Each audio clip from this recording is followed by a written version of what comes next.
Apakah kita harus pilih yang paling cuan atau yang paling kita sukain? Tapi yang paling penting fokus, karena tantangan mereka akan jauh lebih besar dengan waktu kita memulai dulu. Setiap perusahaan di Indonesia harus bisa melakukan sebuah adaptasi atau transformasi terhadap sebuah perubahan.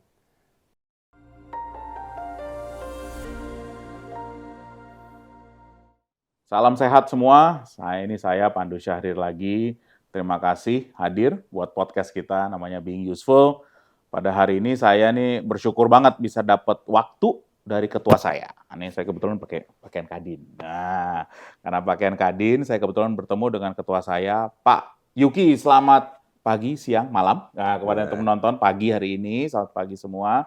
Pak Yuki, thank you loh bisa dapat waktunya. Thank you. Kita bisa dapat waktu sebentar untuk bisa berbicara. Tapi semua penasaran nih, Bapak sekarang adalah ketum Kadin, pelaksana Kadin. Tapi banyak yang pengen tahu background-nya Bapak nih, dari mulai berbisnis. Karena sebenarnya ini senior saya, dia tuh udah 20 tahun, udah menjadi senior dari sisi organisasi. And I know you're a logistic professional who's very well known in the logistic world. Jadi mungkin Pak cerita dulu dong awalnya, how did you start your business? Karena kalau dari sisi background, you actually started in hospitality, Pak. So, nggak nyambung. Nggak nyambung. Jadi gimana sih ceritanya bisa mulainya Bapak berbisnis? Kecelakaan. Oh gitu? Ya, actually waktu saya pulang ke Indonesia, dulu itu semua tahun 93 pada saat semua orang menjadi kontraktor. Gitu kan. Terus tahun 97 ada krisis waktu itu, krisis moneter. Ya kan, jadi saya beres-beres tuh kontraktor sama waktu itu udah mulai melakukan properti juga lah. Beres-beres, terus kita selesai, alhamdulillah utang bayar semua. Alhamdulillah gitu ya. Dan 2020 tanpa sengaja saya ketemu dengan partner saat itu gitu ya, dan dia sudah bergerak di logistik. Itulah mulainya. Jadi pada saat itu memang tidak ada orang yang bercita-cita menjadi pelaku logistik, ya apalagi supply chain waktu itu mata rantai pasok. Nah itu boleh dibilang kecelakaan lah, karena nggak nyambung juga.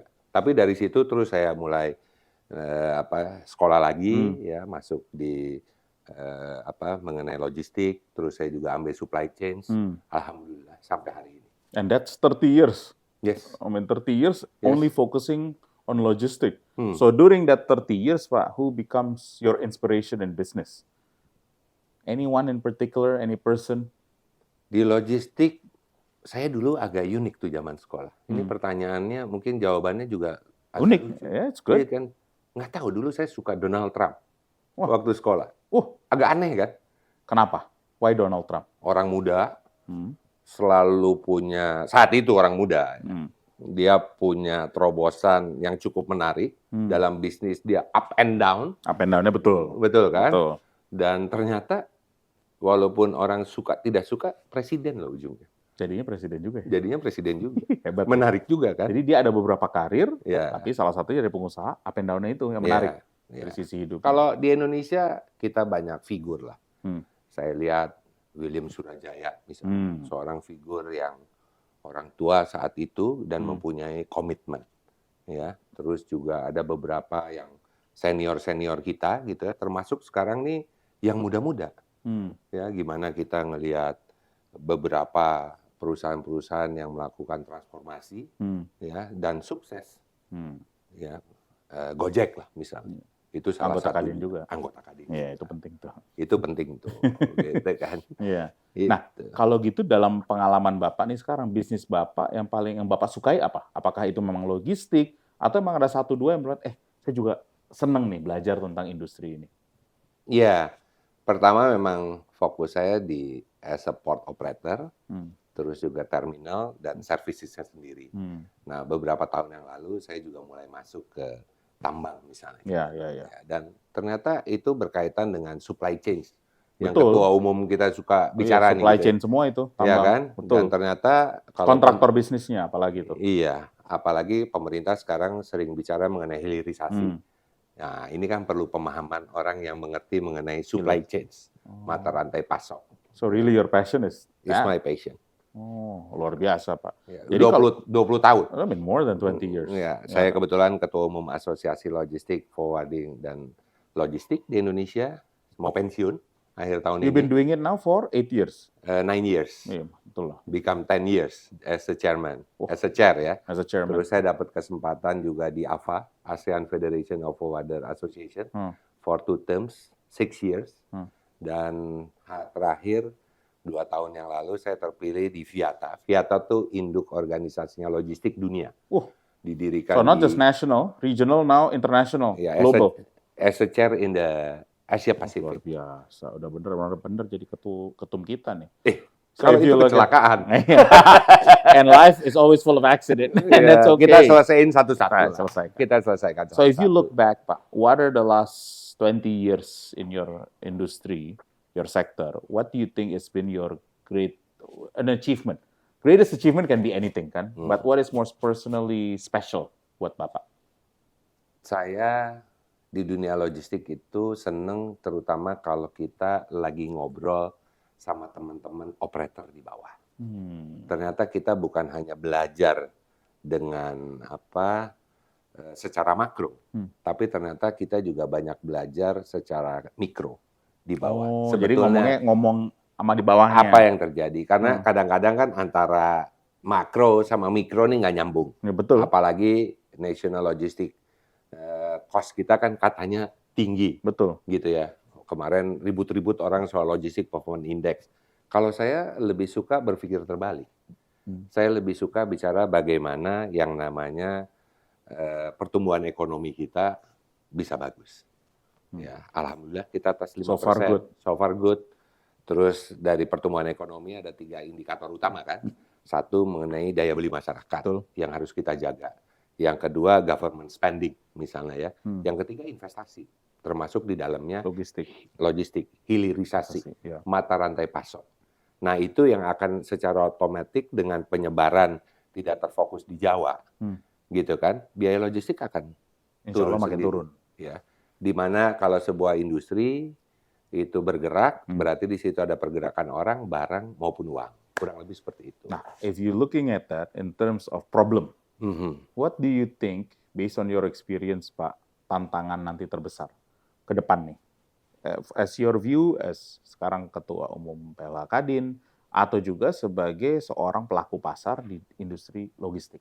What is the biggest problem untuk kita bisa sukses mencapai Indonesia Emas 2045? Untuk your particular sector. Ya, saya lihat, bukan sekarang saya sebagai PLH Kadin, tapi intinya kan bagaimana kesejahteraan masyarakat itu terjadi. Kedua, kesehatan. Kalau 2 hal ini udah tercapai, insya Allah kita akan mencapai yang kita sebut Indonesia Emas 2045. Yang perlu kita jaga juga adalah masalah kesenjangan. Kita dorong nih teman-teman. Setuju itu. Untuk naik kelas gitu ya. Makanya Kadin Indonesia kita punya yang kita sebut dengan Wiki Wira Usaha misalnya. Ya kan? Dan dengan apa yang disampaikan Ketua Umum kita gitu kan, mengenai inclusivity, kolaborasi, progresif. Nah ini terus kita harus dorong. Dan itu memang messaging yang sekarang kita semua WKU fokus terus, karena memang messaging itu sangat penting. Makanya salah satu forum yang kita lakukan bagaimana kita bisa messaging terus, Pak. Betul. Nah jadi kalau misalnya ini kita ngomong yang lebih ringan lagi, kan bisnisnya banyak banget nih di industri kita, di industri Bapak. Menemukan satu yang cocok nih buat teman-teman kita nih yang nonton di sini, Pak, gimana sih nemuinnya? Yang apakah kita harus pilih yang paling cuan atau yang paling kita sukain? Kan ini mungkin sama nih, saya juga mikirin anak saya nanti kalau udah gede gimana ya? What do you think they should do kalau misalnya kepada adik-adik kita yang nonton? Fokus. Karena saya ngomong sama anak saya aja sekarang beda sama zaman kita dulu ya. Benar. Iya kan? Dia udah punya alam pemikiran yang berbeda dengan kita. Itu benar tuh. Iya kan? Benar. Tapi yang paling penting fokus. Karena tantangan mereka akan jauh lebih besar dengan waktu kita memulai dulu. Ya. Sangat berbeda. Sekarang kita baru bicara AI generasi pertama aja buset. Pusing ributnya udah sedunia seperti itu gitu ya. Jadi tantangan mereka akan sangat jauh lebih berat. Jadi fokus dan harus punya skill. Punya skill? Skill itu sangat penting. Dan yang terakhir, anak-anak sekarang lebih jago ya. Dia masuk ke yang memang mereka suka. Jadi suka itu penting ya, passion. Passion itu penting. Usahanya apa aja, toh banyak yang dulu kita pikir ini apa ya, ternyata dia sekarang sukses story. Nah, jadi kalau kita ngomong banyak anak muda sekarang yang masukin ke tenaga kerjaan kan memang buat job opportunity, job placement. Tapi juga banyak Pak yang ngomong adalah soal ketidakpastian. Kenapa kita jadi bapak-bapakan begini ya? Karena kita juga bapak, gue punya anak juga, lu gitu juga ya? anak udah gede. Jadi ini karena banyak yang dengerin biasanya adalah kita nggak bapak-bapakan, pakai bro-broan nih. Jadi makanya nanyanya gini, Pak Ketum. Sementara. Bagaimana? Ini penting karena gue banyak ditanya sama yang muda-muda, gimana sih menghadapi ketidakpastian itu? How do you face uncertainty? Karena mereka baru pertama kali masuk kerja nih.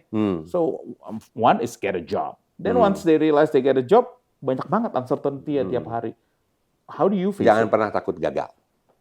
Jangan pernah takut gagal. Terus mencoba, usaha. Karena kehidupan itu gagal tuh nyeremin loh. Orang sekolah aja kalau gagal kan bisa drop out gitu. Banyak juga yang dulu sekolahnya ini tapi sukses juga. Oh gitu ya, betul juga sih. Artinya bukan ngelarang. Sekolah itu penting loh. Sekolah penting loh, jangan salah loh. Nanti anak kita dengar salah lagi. Sekolah itu penting loh. Sekolah itu penting. Jadi jangan pernah takut gagal, tapi juga harus bisa menghadapi situasi kondisi dalam situasi apapun. Nah, can I ask you now, sekarang saya kan udah ngomong bisnis tadi. Now about organisasi. Why did you join HIPMI and then why did you join Kadin? Like you did this 2001. Habis itu, you've been doing it now for 22 years. Ya, saya sebetulnya ingin berhenti berorganisasi itu di periode ketua umumnya lalu, sahabat kita Rosan. Tapi tiba-tiba sahabat kita, sekarang ini maju jadi ketua umum, kita jadi masih duduk di sini lagi. Gitu, kurang lebih seperti itu. Why kenapa mulainya deh? Saya nggak ngomong sekarang ya, tapi mulainya 2001. HIPMI saya masuk pengaruh keluarga. Jadi kakak saya dulu ketua umum HIPMI di Jawa Barat. Jadi saya mungkin sering dengar, sering lihat gitu ya. Terus akhirnya masuklah ke HIPMI. Dilalah jadi ketua umum HIPMI Jaya. Nah, waktu periodenya Sandi ketua umum, saya waktu itu dampingi dia menjadi salah satu ketua di BPP HIPMI. Gitu. Dan ternyata HIPMI itu saya banyak belajar. Organisasi. Leadership. Ya. Kedua banyak teman. Ya kan. Betul. Walaupun temennya macam-macam. Benar, macam-macam. Tapi di situ juga belajar karakter orang. Ya, ada yang bisa jadi teman, ada yang bisa teman menjadi partner. Gitu kan. Betul. Ada partner in crime juga. Juga bisa, betul. Bisa juga, gitu ya. Tapi itu yang terakhir nggak benar. Gitu. Dan itu benar kalau misalnya dari HIPMI, ini buat adik-adik juga nih yang pengen belajar organisasi, dari situ baru ke Kadin gitu. Atau baru ke Kadin. Gimana sih itu loncatannya Pak? Dari HIPMI, terus waktu itu saya masuk ke Kadin. Kadin Jakarta. 2009 lah, kalau salah. 2009, benar. Kan. Bapak ini bisa melihat masa lalu kelihatannya. Baca terus Pak masa lalu karena track record. Agak mulai takut juga saya, gitu kan. Masuk di Kadin DKI, waktu itu saya sebagai wakil ketua umum di Kadin DKI. Sekarang masih muda, tapi dulu pastinya lebih muda. Gitu kan. Terus dari situ saya masuk ke ALFI. Asosiasi 2014. Kenapa? Itulah pertama kali saya masuk asosiasi, di mana Alfi juga anggota daripada Kadin Indonesia, gitu ya. Nah, 2014 saya jadi ketua umum di Alfi, terus saya juga masuk ke Kadin Indonesia. Waktu itu mulai dari Kombil, Komite Bilateral Singapura, dan dulu saya dilantiknya di Singapura. Di kedutaan, keren juga karena tuh. Kombil, gitu kan. Keren juga Jadi dilantik di sana, dihadiri Pak Duta Besar dan Ketua Umum Pak SBS waktu itu, Pak Suryo Bambang Sulisto, gitu kan. Nah, jadilah saya Kombil, terus masuk ke Komtab, ke pengurusan Rosan, Ketua Umum Rosan, saya Kepala Badan. Dan hari ini Wakil Ketua Umum untuk koordinator, semua asosiasi. Koordinator bidang organisasi, hukum, dan komunikasi. 1 bulan yang lalu, 30 days ago. Iya kan, tiba-tiba ketua umum kami ada penugasan dan berhalangan sementara, sayalah yang ditugaskan. Jadi nggak pernah niat, ya kan, tapi ini hanya soal loyalitas kita ke organisasi yang perlu kita jaga. Institusi. Nah, sebetulnya kolektif kolegial kita ini. Kita semua kerja bareng. Kerja bareng sama-sama. Bos ini luar biasa. Kita support organisasi dan institusi. Tokoh muda. Ini lama-lama saya wawancara Bapak itu. Bapak itu wawancara saya. Nah, in your view Pak, because you've seen Kadin sekarang 13 tahun. Sekarang ke depan, bagaimana sih Kadin bisa lebih ngebantu wirausaha or entrepreneurship? How can Kadin serve as that function, Pak? Tagline kita kan sekarang tadi udah disampaikan ya, inklusif, kolaboratif, dan progresif. Yes. Itu yang utama. Tantangan 10-15 tahun yang akan datang jauh lebih berat dibanding 10 tahun yang lalu. Setuju. Ya, terjadi geopolitik, gitu kan. Di satu sisi juga kita berharap dan menginginkan bahwa Indonesia akan menjadi salah satu kekuatan besar ekonomi. Amin. Ya kan, cita-cita kita. Ya, semua. Karena itu menjadi sangat penting dengan bonus demografi yang kita miliki. Kadin perlu mengisi di situ. Ya. Setuju. Ada kesenjangan yang perlu kita jaga. Ya kan? Di mana kita harus bisa tumbuh bersama. Kadin yang berdasarkan undang-undang, terus kita juga memiliki Kepres, punya kesempatan untuk bisa bersama-sama pemerintah melakukan hal itu. Caranya tentunya saya juga bersyukur pengurus Kadin yang saat sekarang itu yang usianya di bawah 45 tahun, itu 65%. Jadi artinya satu semangat, kedua Kadin telah melakukan sebuah regenerasi besar ke depan. Jadi saya nggak pernah takut bahwa Kadin akan memiliki pemimpin-pemimpin yang pada saatnya, pada zamannya, dengan segala perubahan yang ada ke depan. Dan kalau sekarang apa yang kita lakukan, tadi saya sebut mengenai Wiki Wirausaha, kita juga sudah menyampaikan ke publik apa yang kita punya dengan Kadin Cipta, ya kan? Kita juga ada di 34 provinsi, sekarang akan melakukan pemekaran di 412 kabupaten kota. Tergabung juga ada 186 asosiasi himpunan yang tergabung di Kadin. Ini adalah rumah besar yang kita harus perjuangkan bersama. Seperti itu. Luar biasa. Jadi kalau misalnya nih Pak, saya ada satu pertanyaan terakhir soal Kadin, habis itu mungkin dua lagi pertanyaan soal karakter. Dengan perubahan teknologi sekarang Pak, dan tren pasar yang cepat, masa depan bisnis di Indonesia ini, how do you see it? It's not easy. Tapi saya kasih contoh sederhana aja. Dulu saya waktu lagi di asosiasi logistik di depan 1.000 orang, persisnya tahun 2014, saya pernah bicara gini, hati-hati akan terjadi perubahan besar. Terus saya tanya, sederhana aja, siapa sekarang yang pesan tiket datang ke travel atau melalui online? Gitu kan, juga hotel. Hampir 80% angkat tangan. Gitu kan. Terus saya tanya lagi, Bapak Ibu sadar nggak bahwa di balik itu semua ada yang menjadi pengangguran? Gitu kan. Ada yang terjadi pengangguran. Artinya setiap perusahaan di Indonesia harus bisa melakukan sebuah adaptasi atau transformasi terhadap sebuah perubahan. Itu yang saya bilang, artinya tidak mudah. Di satu sisi kita sering komplain, tapi di satu sisi kita menikmati. Betul itu. Itu realitanya kan seperti itu. Ya kan? Jadi kita mendorong terus anggota kita, semua kita di sini, gitu lagi. Apalagi Pak Pandu ini udah jelas. Sebagai kepala badan, ya kan, yang bertanggung jawab penuh terhadap digitalisasi, teknologi, gitu kan. Bahkan badannya mau digabung tuh. Segera, gitu kan. Jadi sangat penting. Tantangannya tidak mudah. Nah, kalau yang nggak mudah-mudah Pak, buat para pengusaha muda-muda nih, kan semua pengen jadi pengusaha Pak, wants to be part of Kadin juga, insya Allah one day.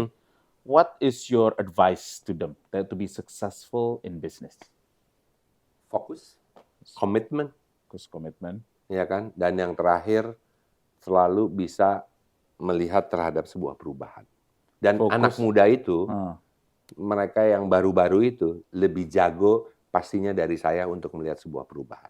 Ya. Karena lebih susah buat kita Pak yang berubah gitu. Kadang-kadang kita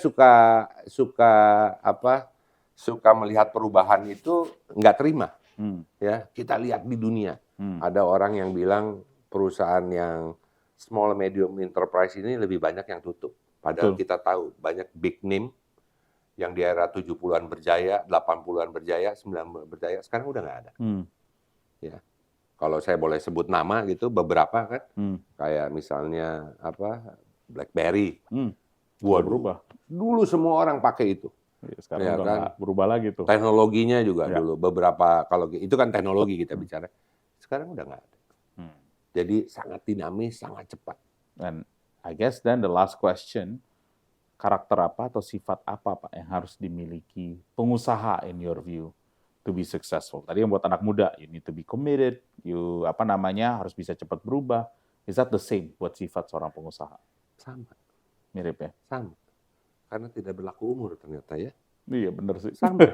Umur berapa aja. Umur berapa aja gitu. Dan kita banyak yang senior-senior kita juga hebat-hebat.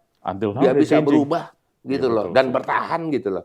Nah itu contoh. Jadi jangan pernah berhenti belajar buat teman-teman yang pemula maupun diri kita sendiri sebagai koreksi. Seperti itu. Thank you banget Pak Yuki. Thank you Pak Pandu. We're going to do 1 minute. Namanya fire question. Boleh suruh apa aja, asal jangan suruh nyanyi, Bos. Nggak, ini just itu fire question, and you're just gonna answer within 10 seconds, oke? Okay? Kita mulai ya, teman-teman berlihat nih. Bersaing dengan harga yang lebih rendah atau nilai tambah yang lebih tinggi? Nilai tambah. Oke. Menciptakan produk inovatif yang belum ada di pasar, atau meningkatkan produk yang sudah ada dengan fitur tambahan? Produk inovatif. Waduh. Cuan besar tapi nggak stabil, atau cuan kecil tapi stabil? Stabil. Oh, stabil. Yang penting nih, orang logistik gitu. Yang penting konsisten, Bos. Daripada hari ini ada besok kosong. Mengikuti tren bisnis atau membuat tren sendiri? Tren bisnis. Oke. Memanfaatkan sumber daya internal untuk inovasi atau berkolaborasi dengan mitra eksternal untuk inovasi? Kolaborasi. Oke. Kerja pagi buta atau kerja sampai larut malam? Bingung. Pagi sampai malam. Kerja pagi sampai malam. Oh, itu mah pergi pagi pulang pagi, Bro. Kayak lagu itu. Itu ada lagunya. Ada lagunya. Pagi. Oke. Weekdays bareng keluarga atau weekend bareng keluarga? Weekend bareng. Oke. Olahraga pagi atau sore hari? Pagi sore. Pagi sore. Pagi. Belajar hal baru atau memaksimalkan potensi yang ada? Belajar hal baru. Oke, terakhir. Santai dengan dengarkan musik atau nonton film? Nonton film. Oke, siap. Itu selesai. Terima kasih semua, Pak Yuki. Thank you, Bos. Thank you, Bos. Terima kasih, Pak Ketum. Sukses, Pak. Selalu sukses. Pandu, sukses. Nih, tolong dibantu terus. Harus. Kadinnya. Itu tugasnya Kadin. Kita here for all of you. Thank you. Pengusaha muda. Thank you.